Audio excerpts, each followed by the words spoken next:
Para pacientes menores de 40 años no hay estudios que hayan dicho, este es el estudio de screening. Lo que sí le podemos decir a las pacientes menores de 40 años es que concurran a un médico mastólogo, un médico especialista en mama, para que examine adecuadamente las mamas, el examen físico. Generalmente las pacientes que van a desarrollar un cáncer de mama antes de los 40 años suelen tener un comportamiento a veces que son más agresivos y que si hiciéramos la mamografía pasarían por alto o porque tienen esa mama densa que hubiera quedado enmascarado dentro de esta densidad, o bien que pueden tener lo que se llaman carcinomas de intervalo. Pacientes menores de 40 años, concurrir al médico mastólogo para el examen físico y podemos concurrir a la ecografía, que si bien no está validado como método de screening, es un método muy útil para el diagnóstico de pequeñas masas que pueden ser pasadas por altos al examen físico del médico mastólogo. Eso en cuanto a la paciente menor de 40 años. En las pacientes menores de 40 años influye mucho todo lo que es el antecedente familiar de la paciente. Entonces, una muy buena oportunidad que tiene el médico es cuando esta paciente concurre al clínico o al generalista o al ginecólogo, que se le haga un exhaustivo interrogatorio sobre todos los antecedentes. Si hubo cáncer de mama en la familia, ¿a qué edad fue ese cáncer? No es lo mismo un cáncer que se presentó en la abuelita de 80 años que un cáncer de una paciente que lo tuvo a los 35 o a los 40 años. Es distinto. En una paciente de 80 años podemos pensar que es un cáncer esporádico y si vemos que esa edad es muy temprana, podemos empezar a pensar, a alertarnos si es algo genético o es algo familiar. Preguntar cómo evolucionó ese familiar con cáncer de mama. Si se pudo curar con el tratamiento, si falleció por la enfermedad o falleció por otra cosa. Entonces eso también nos va hablando un poco del riesgo que puede estar esta paciente. Preguntar todo esto que yo más o menos hablé de la presentación, a qué edad fue la primera menstruación, el hecho de si tuvo o no tuvo hijos, a qué edad los tuvo. ¿Sí? Todas estas cosas también influyen y nos pueden ir marcando un poco qué riesgo tiene la paciente. Si es una paciente que nosotros podemos considerar que es de bajo riesgo, continuar con los exámenes físicos y si el médico lo considera con una ecografía, el ultrasonido que no tiene ningún tipo de radiación. Y si la paciente es una paciente que entra dentro de lo que nosotros consideramos un alto riesgo, por ahí es no solamente quedarse con la consulta del clínico o del ginecólogo, sino llevarla a un consultorio que se llaman de asesoramiento genético, que no quiere decir necesariamente que te vayan a hacer el test genético, sino que vas a hablar con un profesional que está muy bien capacitado, que va a hacer todo este árbol genealógico que yo le dije, va a preguntarle un poco más y va a evaluar realmente, a veces usan algunos test, otras veces no, en donde evalúa si realmente es de alto riesgo y si esta paciente amerita para hacer desde ya un test genético o hacer algún estudio antes, como por ejemplo la mamografía. Se dice que si una paciente en la familia tuvo una madre con cáncer de mama a los 40, se debería bajar la edad de inicio de la mamografía 10 años. Es decir, cada paciente es un caso único y lo tenemos que evaluar en el consultorio. Es importante tu pregunta, pero por suerte el cáncer de mama por debajo de los 40 años es muy poco frecuente, es una excepción. La doctora Karina Pelle recién mencionó a quienes participan en el diagnóstico del cáncer de mama en mujeres jóvenes. Y quedó en el cajón uno que es muy importante, que es el obstetra. La consulta con el obstetra no es solamente saber cómo está el feto, si es nena, si es varón, qué día van a ser. El obstetra tiene la obligación de revisar las mamas al comienzo del embarazo. Generalmente no lo hace. Cuando la paciente consulta, y esto no es falta de educación de los pacientes, es falta de formación del obstetra. Cuando la paciente consulta por ese nódulo, dice, es de leche, es un fibroadenoma seguro, es benigno, porque está pensando en el embarazo y está pensando en patología benigna en mujeres jóvenes. Hay tumores en la mama de rápido crecimiento, de bordes netos, que se confunden muchas veces con el fibroadenoma, que es benigno. Pero el obstetra no es la persona capacitada o entrenada para hacer el diagnóstico. Creo que es importante, ante la duda, consultar con un especialista. Es la única manera de poder hacer un diagnóstico precoz y y un tratamiento adecuado. Existe el cáncer de mama durante el embarazo y realmente es un tema. Es un tema el diagnóstico, es un tema el tratamiento. ¿Es quirúrgico, no es quirúrgico? ¿Tengo que hacer quimioterapia con el embarazo? ¿Se puede irradiar a una mujer embarazada? ¿Puedo hacer una cirugía conservadora a una mujer embarazada? ¿Tiene que ir a una mastectomía? Hay muchas preguntas a partir del cáncer de mama y embarazo. Es poco frecuente, pero existe. Y me quedó responderte la segunda pregunta. Me explayé tanto en la primera que me olvidé de los anticonceptivos. Sí, bueno, de los anticonceptivos hubo bastante controversias. Si eran o no, aumentaban el riesgo de desarrollar cáncer de mama. Hoy los anticonceptivos, como bien dijo el doctor Provenzano, tienen muy bajas dosis y lo que podría llegar a aumentar de riesgo es casi nulo, ¿sí?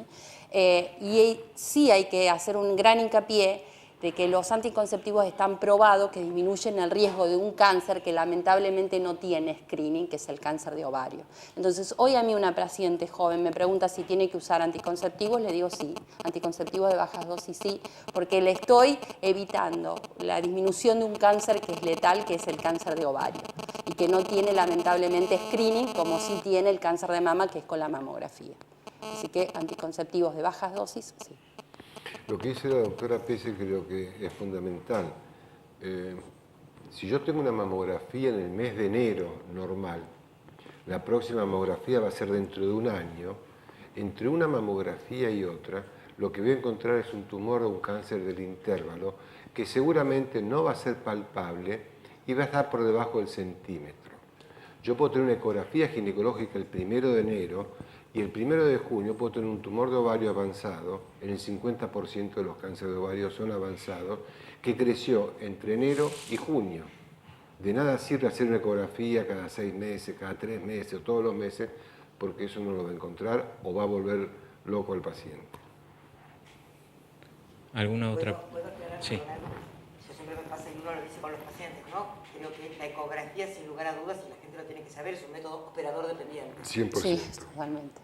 Entonces, a veces uno se queda muy confiado con un resultado de una ecografía y Correcto. repite la ecografía 2 días después, o no revisan al paciente y uno palpa lo que está, digamos, está revisando al paciente, encuentra algo, lo manda a hacer la ecografía no lo ve. Pero no es que la ecografía no lo ve, que no lo ve es el médico ecografista. Cada vez se revisa menos y se reemplaza las manos, el examen ginecológico por una ecografía. En vez de revisar las mamas, se le pide mamografía, ecografía. Y no todos los que hacen ecografías y están acostumbrados a hacer ecografía saben hacer ecografía de mama. El ecografista general hace muy buena ecografía de embarazo, de hígado, de riñón, hasta ahí. Y eso. Hasta ahí. Y mama es muy difícil. Mama es distinto. Tiene que ser alguien que haga ecografía de mama todo el día, no cada tanto, 1 o 2 por día. Tiene que hacer todo el día ecografía. Entre un nódulo sólido y un nódulo sólido sospechoso, puede pasar desapercibido frente a la mirada que no está capacitada. Es un nódulo. Lo describe 6 milímetros de bordes netos. Y el que lo lee piensa que no es nada, puede ser algo. Es decir, es muy importante la mirada del especialista. Sí, es por eso que acá la Sociedad Argentina de Mastología tiene un gran rol y lo considera tan importante esto de que realmente el que haga la ecografía sea un médico capacitado, que el año pasado fue que creó un curso de acreditación en imagenología mamaria para aquellos imagenólogos que se dedican exclusivamente en la mama, en donde se los está capacitando y se los está evaluando. O sea que la Sociedad Argentina de Mastología ha visto que esto es muy importante, capacitar a los médicos, radiólogos que quieran dedicarse a la mama. Es una acción importantísima. Muy importante, muy importante. ¿Tenemos alguna otra pregunta?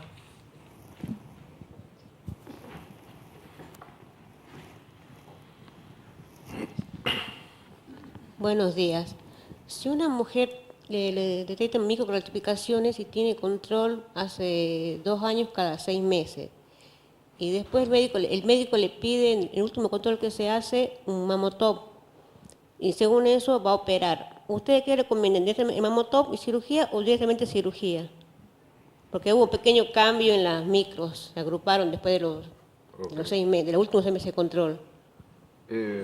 Depende fundamentalmente de lo que yo dispongo. Si yo dispongo de un mamotón, lo ideal sería tener el mamotón, con lo cual muchas de estas microcalcificaciones seguramente no van a hacer nada. Algún pequeño grupo va a hacer algo. Si yo no dispongo de mamotón y en el lugar donde yo trabajo dispongo de un quirófano y para mí son sospechosas o han modificado estas microcalcificaciones, seguramente le voy a tener que operar. Yo necesito ponerle nombre y apellido a las microcalcificaciones. Microcalcificaciones solas per se no es nada. No es nada. Es lo mismo que si vos mañana salís a la puerta de tu casa de noche y ves a alguien parado atrás de un árbol. Y está vestido de negro y cuando vos salís se esconde. ¿Es un ladrón? No. ¿Es sospechoso? Puede ser. ¿Qué querés vos? El DNI. Tráeme el DNI de esa persona. Las microcalcificaciones pasa lo mismo. Yo quiero el DNI de esas micro. Son sospechosas nada más, no quiere decir nada malo. La paciente se preocupa mucho, se inquieta mucho con las microcalcificaciones y piensa que se van a juntar todas las malas con tendencia a la agrupación y vamos a hacer una banda de microcalcificaciones y nos vamos a transformar en un nódulo malo. Creo que la palabra con tendencia a la agrupación fue nefasta. A mí no me gusta. Muchas gracias. Tenemos acá una pregunta para la señorita Gabriela Sabatini, doctora. No hace falta, si no... ¿Te hiciste mamografía? Estoy aprendiendo acá mucho, Estamos muy ansiosos.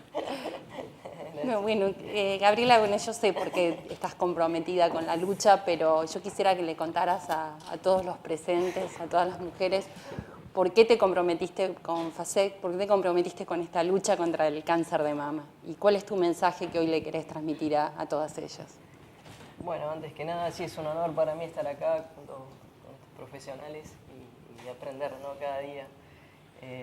Mi relación con FASEC comienza con, bueno, mi relación en realidad con el presidente de la fundación, que es el doctor Rostaño, que lo conozco desde hace 30 años más o menos.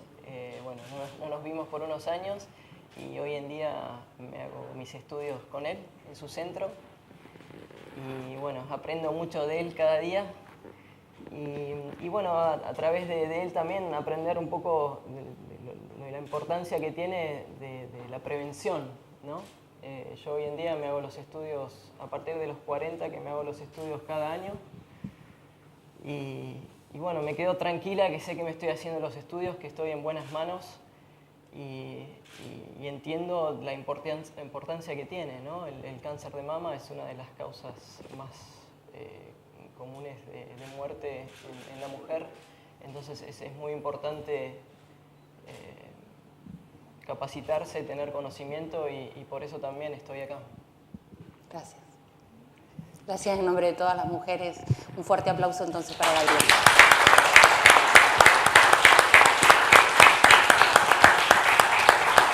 Imaginemos, sigamos imaginando, qué bueno que sería que muchas personalidades, personas famosas, exitosas como Gabriela, se comprometiesen con esta o con otra lucha. ¿Cuántas vidas se salvarían, ¿no? Realmente, si todos podemos tomar conciencia de eso, le haríamos un bien muy grande a toda la sociedad. ¿Alguna otra pregunta? ¿Hay algún periodista por ahí? No sé si quiere hacer alguna pregunta.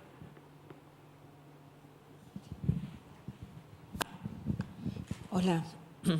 Yo quería saber si es cierto que el cáncer, especialmente el cáncer de mama, es mucho más agresivo cuanto más joven es la persona o no, si hay alguna relación con la edad en que aparece el cáncer. ¿Quiere que lo conteste? Yo te voy a responder al revés. En general, cuando uno encuentra una mujer de 80 años y que tiene un cáncer de mama, uno vincula el cáncer con la edad. Y como los viejos caminan despacito, piensa que el cáncer camina despacito. No tiene absolutamente nada que ver en realidad. En realidad hay otros factores que intervienen en la agresividad que tenga ese tumor. Hay tumores en mujeres ancianas que son sumamente agresivos y hay tumores en mujeres jóvenes que tienen características mucho más benévolas. Está en relación con esto. Lo otro es un poquitito de mito Y en general, en la mujer joven, cuando se hace el diagnóstico, el nódulo es mucho más grande. La mujer joven, por debajo de los 40 años, no se hace mamografía, no está indicado hacer mamografía. Y la mujer consulta cuando el nódulo es palpable. Tengan en cuenta que el nódulo palpable está a partir del 1,5 centímetros o 2 centímetros. La mujer lo toca, espera, hace una consulta, minimizan el nódulo, pasa el tiempo y cuando la paciente consulta y te hace el diagnóstico, el nódulo es más grande.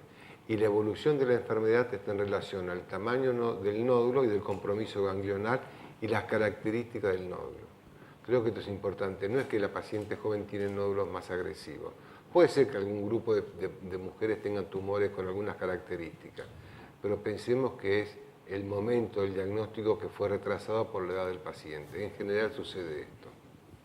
Aparte, puedo agregar algo, es que cuando uno tiene una paciente joven, uno sabe que esa paciente tiene muchísimos años por delante. Entonces, la evolución de cáncer de mama puede ser, no es hoy, es lo que va a pasar después. En una paciente de 80 años, ese después prácticamente puede no existir. Entonces, la historia parece distinta. Uno quiere sentarse, una vez le dice a los pacientes que tienen un tratamiento más agresivo porque son jóvenes, porque uno lo que quiere es sentarse con esa Con la paciente, expectativa que tiene. Claro, dentro de 30 años a tomar un café. Esa es la idea. Bueno, si no tenemos más preguntas en el interior, tenemos ninguna pregunta.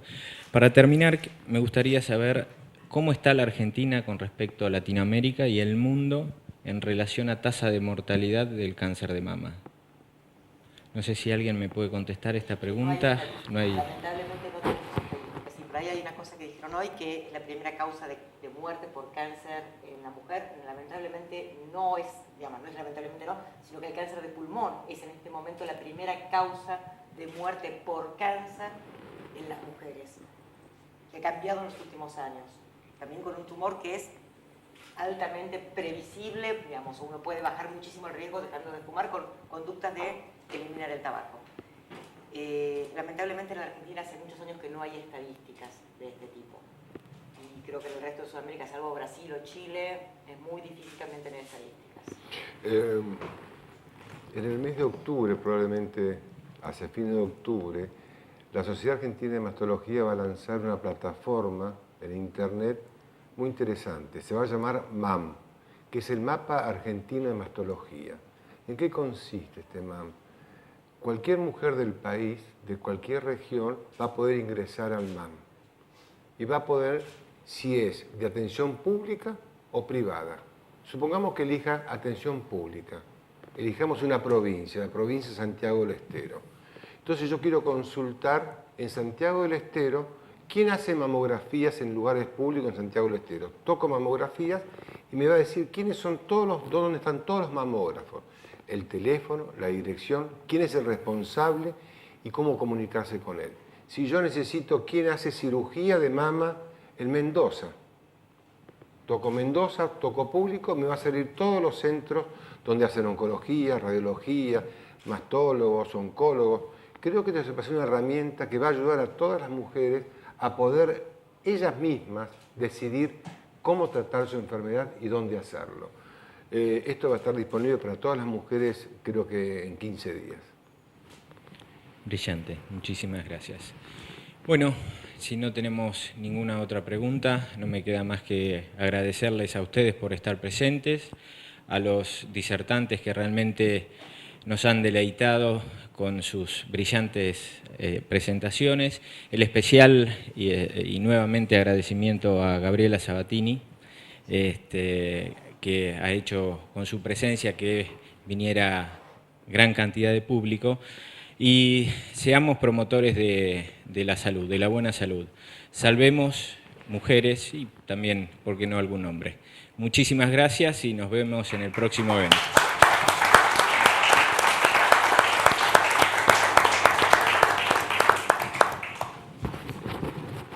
Muchísimas gracias a todos en nombre de la Fundación OSDE, gracias a los integrantes de esta mesa.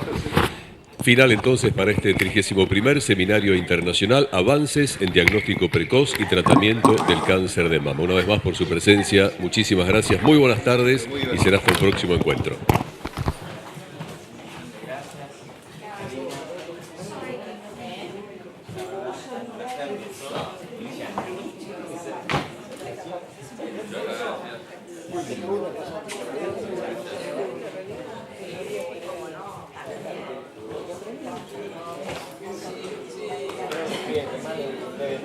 Gracias.